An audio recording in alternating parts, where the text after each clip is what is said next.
పూరా లోకల్. జిల్లాల్లో గ్రామాల్లో పెద్ద ఎత్తున ఇందిరమ్మ ఇల్లు కేటాయిస్తున్న తరుణంలో అక్కడ ఒక చిన్న లోపం జరుగుతున్నట్టు తెలుస్తుంది. ఎవరైతే గతంలో అంటే బతుకు తెరువు లేకుండా హైదరాబాద్ కి పట్టణాలకి బతకడానికి వలస వచ్చిన వాళ్ళకి ఇల్లు లేని వాళ్ళకి మళ్ళీ తిరిగి వెళ్ళి మాకు ఇల్లు ఇవ్వండి అని అడిగితే ఇవ్వని పరిస్థితి జరుగుతుందని వార్తలు వస్తున్నాయి. ఇప్పుడు ఇందిరమ్మ ఇళ్ళకి సంబంధించి గైడ్ లైన్స్ ఉన్నాయి.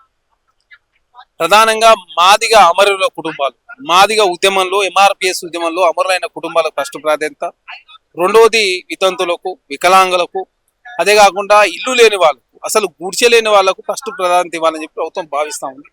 దానిలో భాగంగా ఊళ్ళో ఉన్న వాళ్ళకి ఎవరైనా ఫస్ట్ ప్రాధాన్యత ఉండేది ఊళ్ళో ఉన్న వాళ్ళకే కదా. హైదరాబాద్ ఉన్న వాళ్ళు సెకండ్ ప్రయారిటీ ఉంటుంది. అదే కాకుండా ఇక్కడ రాష్ట్ర ఇష్టంలో మాత్రమే ముందుకు పోతాం. ఆ వర్గాలకు ప్రయారిటీ ఇవ్వాలని ప్రభుత్వం భావించి మిగతా వర్గాలకు సంబంధించినటువంటి రాష్ట్ర ఇష్టంలో మాత్రం ఇస్తా ఉన్నారు.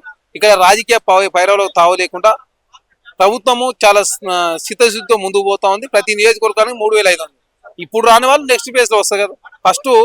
ఫస్ట్ ఫేజ్ ఇది, ఇంకా సెకండ్ ఫేజ్ ఉంది, థర్డ్ ఫేజ్ ఉంటుంది. తర్వాత భూమి లేని వాళ్ళకి కూడా ఇందిరమ్మ ఇల్లు ఇచ్చే ప్రయత్నం కూడా ఖచ్చితంగా జరుగుతుంది. కాబట్టి భవిష్యత్తులో అందరికి కూడా ఇందిరమ్మ ఇల్లు ఇచ్చే ప్రయత్నంలో కాంగ్రెస్ ప్రభుత్వం ముందుకు పోతుంది.